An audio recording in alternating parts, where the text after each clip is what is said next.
We're back with a Fox News alert because Baltimore's deadly crime wave continuing at shocking rates. Last month, there were 43 homicides, making it the city's deadliest month since 1972.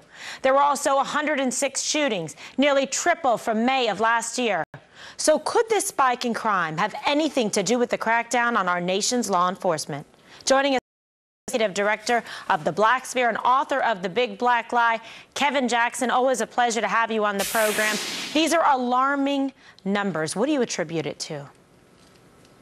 Well, Stephanie, I wrote a piece a while back called Why America Needs a White Republican President. And I will tell you, if Baltimore had a white Republican mayor, you wouldn't be talking about cops right now. You'd be talking about the accountability where it lies. The idea that Baltimore and the Justice Department are looking at police is ridiculous. And you're seeing the outcome. I predicted this when Ferguson erupted. I told media and everybody there, you're doing a disservice to the law-abiding citizens of this community by supporting a kid who did the wrong thing. Baltimore is essentially the same thing. We're not allowing the jurisprudence system to take its course. But what about police? I think it seems now that police are more concerned about their own, well-being. They don't want to be arrested or persecuted for just putting on the blue every morning when they get up, trying to make these communities safer. Especially we see this with the new numbers with Baltimore arrests. When you compare the numbers from May of last year to May of this year, there's a 69% decrease in the number of arrests.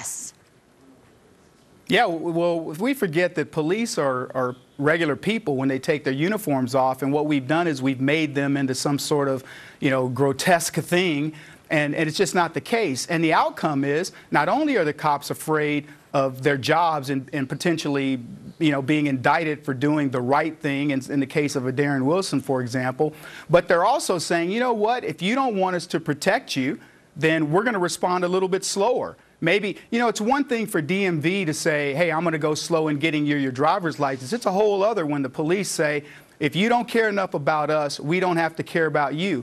And I think when the media and the leftist leadership do this to the police, they're effectively saying, you know what, if this is the way you're going to treat us when we're trying to do our jobs, which is what we've been tasked to do by you, then we're going to respond in this way.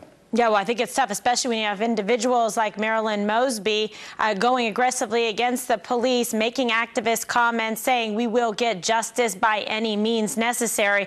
That is something that directly undermines the ability of law enforcement to keep people in the community safe. And we've seen that with the number of homicides up, with the number of arrests down, and with the amount of destruction of property in those communities, which further is going to impact the economy. It's difficult to stand by and watch. But thank you so much for being here with us on the program. Thank you, Kim.